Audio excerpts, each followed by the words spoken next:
मैंने पागलो, जिंदगी में मनुष्य तन पाने के लिए देवता तरसते हैं। बड़े भाग मानुष तन पावा, सुर दुर्लभ सदग्रंथ निगावा।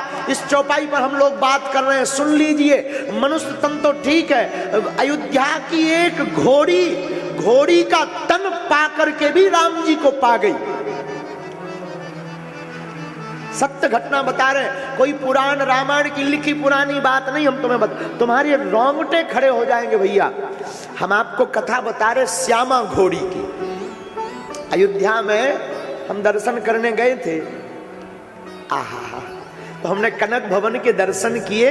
वहां पुस्तकों के स्टॉल से हमें किताब मिली, कनक भवन की महिमा। उसमें ये चरित्र छपा था। अयोध्या में कनक भवन की दो मूर्तियां हैं, एक चल मूर्ति, एक अचल। जो चल मूर्ति है ना, उसे रथ पर सवार कराकर अयोध्या का भ्रमण कराया जाता है। तो जो टीकमगढ़ के राजा भय ना, अपने मध्य प्रदेश के टीकमगढ़ के राजा के द्वारा ही कनक भवन का निर्माण कराया गया है। और आज भी उनके ही वंश के लोग वहां की व्यवस्था देखते हैं। आज भी अयोध्या की कनक भवन की। तो टीकमगढ़ महाराज वहां की व्यवस्था करते थे। तो उन्होंने एक घोड़ी उस जमाने में भेज रखी थी भगवान के रथ पर निवाने के लिए, जिसमें रथ पर घोड़ी लगाई जाए, तो सरकार उस रथ पर बैठ करके अयोध्या में भ्रमण करे। उसका नाम था श्यामा घोड़ी। बड़ी अद्भुत थी वो, इतनी भावुक थी कि अयोध्या में रहते रहते उसके अंदर भक्ति आ गई। एकादशी को वो दाना पानी नहीं खाती थी, कभी नहीं। महात्माओं ने देखा है, आज भी कई महात्मा बताने लगते, एकादशी को वो भोजन नहीं करती थी, दाना पानी नहीं। एकादशी को रोज अयोध्या में एकादशी को और प्रतिदिन कनक भवन के सामने जाकर सिर झुका लेती थी। धीरे धीरे दिन बीता, बिचारी श्यामा का बुढ़ापा आ गया। बुढ़ापा आया तो जो मैनेजर थे, व्यवस्थापक, उन्होंने विचार किया कि अब जो है बूढ़ी हो गई है, कहीं ऐसा ना हो बीच में शरीर छूट जाए, राम जी का काम रुक जाए। एक काम करते हैं, उस जमाने में फोन तो होते नहीं थे, चिट्ठी पत्र चलते थे। चिट्ठी राजा को लिखी कि हुजूर, और ये घोड़ी बूढ़ी हो गई, आपका क्या आदेश है। तो राजा ने चिट्ठी में जवाब लिखवाया कि उस घोड़ी को वापस भेजो टीकमगढ़। कैसे?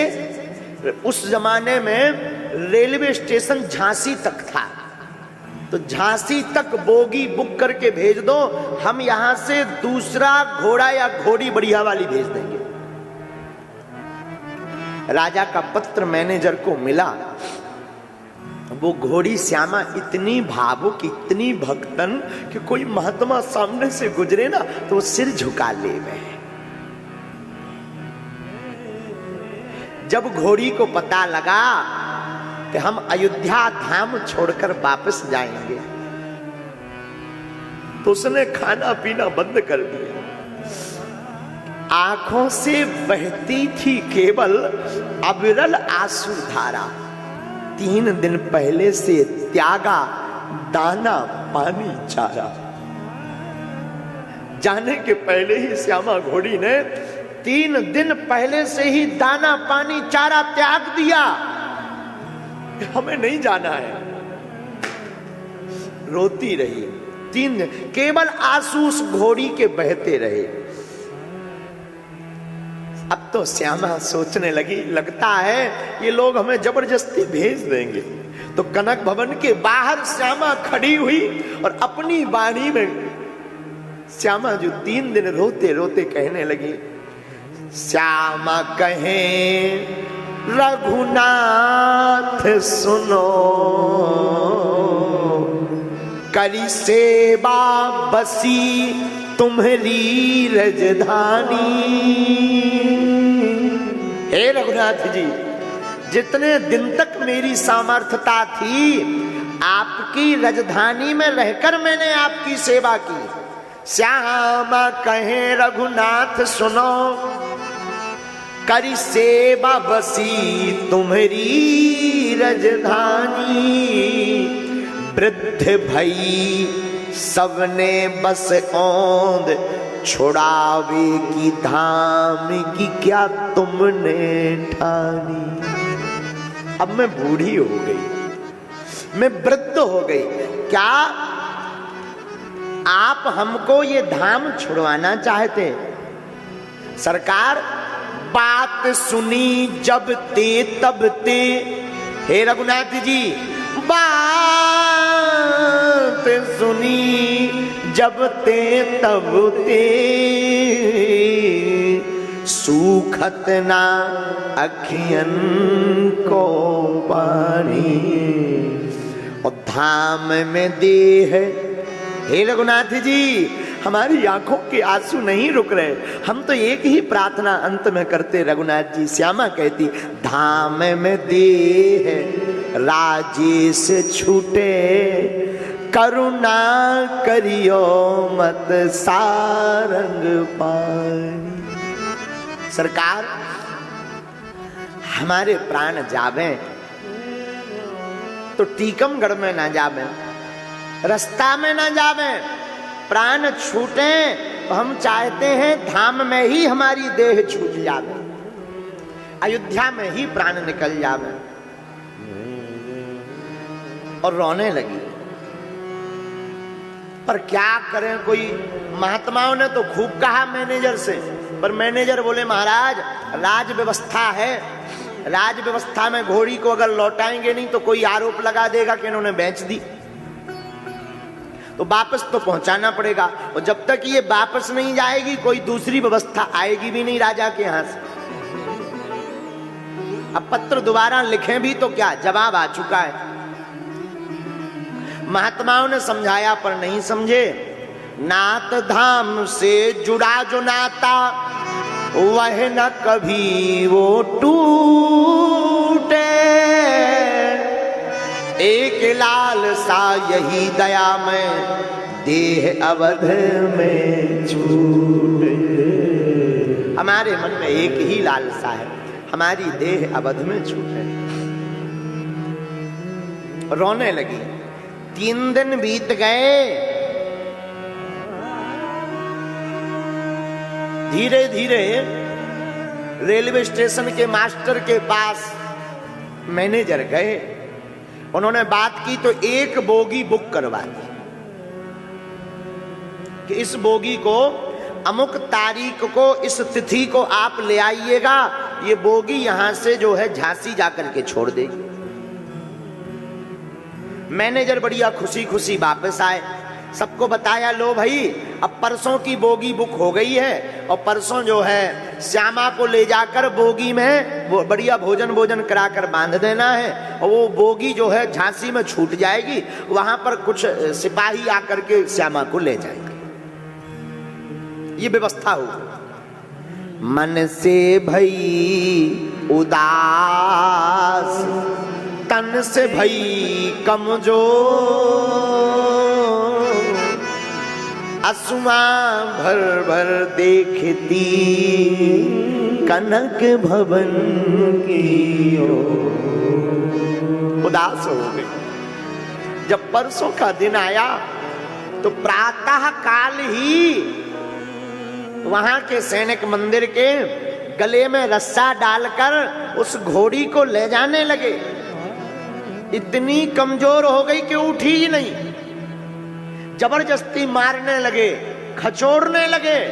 अब वो खिचुड़ती जावे, तन में लगता जावे, लेकिन मुड़ मुड़ करके वो अयोध्या कनक भवन की तरफ देखवे और बार बार आंखों से आंसू भर भर करके कहवे सरकार हमारी अयोध्या धाम मत छुड़वा।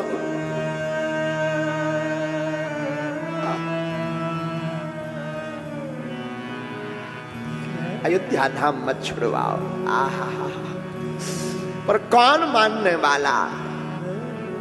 सैनिक जबरदस्ती रेलवे स्टेशन तक ले गए। अब वो बेचारी खिचुड़ती गई, मुड़ मुड़ करके कनक भवन की तरफ देखती रही।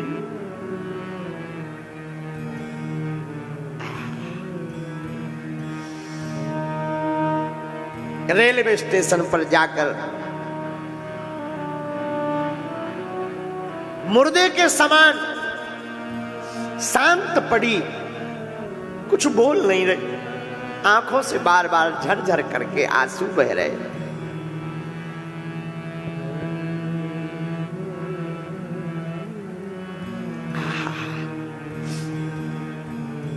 रात के समय रेलगाड़ी आनी थी। 5 बजे शाम को ही श्यामा को बोगी के पास ले गए, चारा डाला, पानी रखा, उसने कुछ नहीं खाया, न पानी पिया, मुंह को टेढ़ा करती रही। खूब पिटाई की सैनिकों ने, जो सेवादार थे कि खा ले, खूब प्रयत्न किए, पर श्यामा ने ना तो जल पिया और ना श्यामा ने भोजन पाया। बोगी आ गई, बोगी में जाकर बांध दिया। अब रात को ट्रेन आनी थी और वो उस बोगी को ट्रेन में रात को जोड़ना था, उसे रात को चला जाना है। सब सैनिक बोगी बंद करके वापस आ गए कि अब तो रात को कल सुबह पहुंच जाएगी। तो बढ़िया रेलगाड़ी के जो अन्य कर्मचारी थे उनको चिट्ठी दे दी, ये बोगी नंबर के ऊपर चिट्ठी चिपका दी कि इसमें टीकमगढ़ राजा की ये श्यामा घोड़ी है। सब कर्मचारी चले गए। मुर्दे के समान है शांत पड़ी, उससे पर देह न छोड़ा गया। बोगी में मुर्दे के समान शांत पड़ी श्यामा, मुर्दे के समान है शांत पड़ी, उससे पर देह न छोड़ा गया। तन से मजबूर रजेश रहा, मन को नहीं भाव से जोड़ा गया। पशु श्यामा मन को नहीं भाव से जोड़ा गया, पशु श्यामा की प्रीति से जुड़ा प्रभु से वह तार। पशु श्यामा की प्रीति का जुड़ा प्रभु के मन से वह तार। भगवान से यूं न तोड़ा गया, करुणा निधि की करुणा ऐसी भई, नहीं डिब्बा रेल में जोड़ा गया। करुणा निधि की करुणा ऐसी भई, नहीं डिब्बा रेल में जोड़ा गया। रात को रेलगाड़ी आई, आकर चली गई, जिसमें श्यामा पड़ी थी वो डिब्बा ही रेलगाड़ी में नहीं जोड़ा गया। प्रातः काल भाई, प्रातः काल होते ही रेल के कर्मचारियों को डांट लगी। मैनेजर ने डांटा, रेल के बाबू ने डांटा, बड़े मूर्खों, ये रात को बहुत बड़ी भूल हो गई। सब कर्मचारी क्षमा मांगने लगे, भूल हो गई। मंदिर के मैनेजर को खबर दी गई, क्षमा करें, हमसे भूल हो गई है। और जैसे ही रेल के डिब्बा को खोला गया, बोगी को खोला गया, तो देखकर सबकी आंखें फटी रह गई। क्षमा करें हुई भूल हमी से, किसको दोष लगाएं, श्यामा मरी पड़ी डिब्बे में, चाहे तो ले जाएं। प्राण छूट गए। श्यामा घोड़ी के जब प्राण निकल गए, मैनेजर कर्मचारियों को मंदिर को पता लगा, सब दौड़े दौड़े आए, रिक्शा किया, श्यामा को बांध करके, रस्सों से बांध करके रिक्शा पर, बड़ी वाले ठेला पर रखा। गाड़ने के लिए ले जा रहे थे, तो जो जमादार सफाई करने वाला था वो तो श्यामा के बारे में जानता था कि ये संतों की बड़ी प्रेमी है, ये कनक भवन की बड़ी प्रेमी है। जमादार को नहीं रहा गया, जमादार की आंखों में आंसू आ गए, क्योंकि सबसे ज्यादा वही श्यामा के जाने पर दुखी था। तो कान में जाकर जमादार ने सोचा कुछ कहूं, हाथ फेर कर कान में जमादार ने कहा, श्यामा जी उठ बैठिए। अरे श्यामा जी, रोते बिलखते उस जमादार ने कहा, श्यामा जी उठ बैठिए, अब क्यों पड़ी उदास, राम कृपा से आपको मिला अवध में वास। आपको अयोध्या में वास मिल गया, आप उठ बैठो। और जहां इतना कहा तो श्यामा के श्रवण परे जमादार के बैन, और फिर से जीवत हो गई, खोल दिए दूने। श्यामा के श्रवण परे जमादार के बैन, फिर से जीवत हो गई, खोल दिए नैन। नैन निहारे कनक भवन को, जय जय कर कर जोरी, और उछलत कूदत घूमे अवध में, जय हो अवध किशोरी।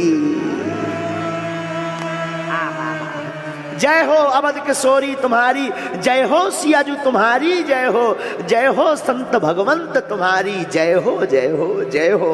श्यामा उछलती कूदती कनक भवन के पास गई। आप सुनकर चौंक जाएंगे, 12 साल तक और जीवित रही वह श्यामा।